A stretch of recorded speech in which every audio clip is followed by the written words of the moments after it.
سوال نمبر 19۔ السلام علیکم ورحمۃ اللہ وبرکاتہ۔ شیخ ڈاکٹر ذاکر نائک صاحب کے بارے میں بتائیے، کیا ان سے علم لینا چاہیے؟ دیکھیے، خود ڈاکٹر ذاکر نائک صاحب بھی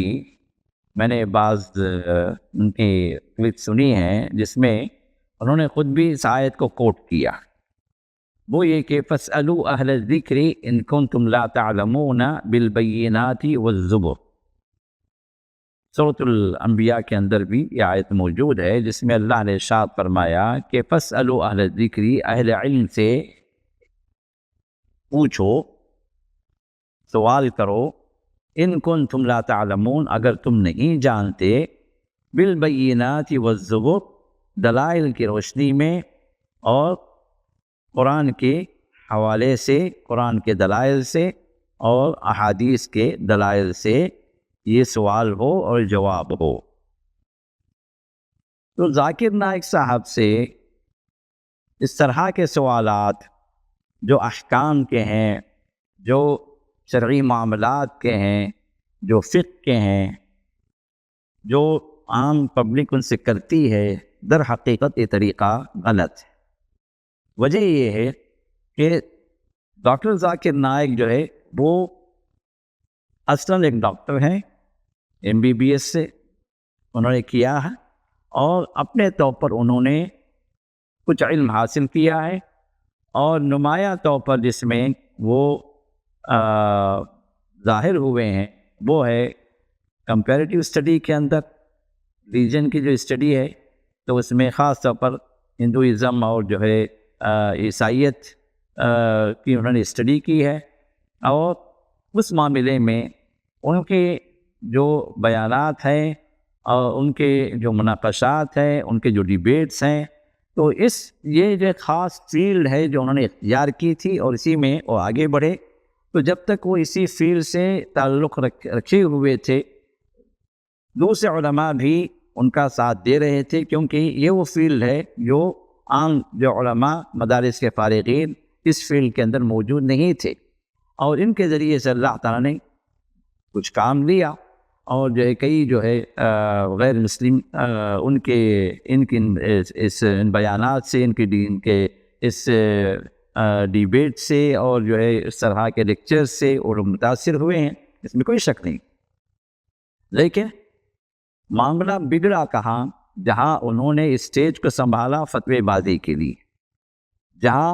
علماء موجود ہیں اور علماء راسخین موجود ہیں، مفتیان کرام موجود ہیں، ان کی جگہ جب انہوں نے سنبھال لی اور انہوں نے اپنے ذمے اس طرح کا ایک ذمہ لے لیا کہ جو سوال بھی سائل کی جانب سے آئے اس کا مجھے جواب دینا ہی دینا ہے، مجھے نہیں معلوم یا کسی عالم سے پوچھ لو،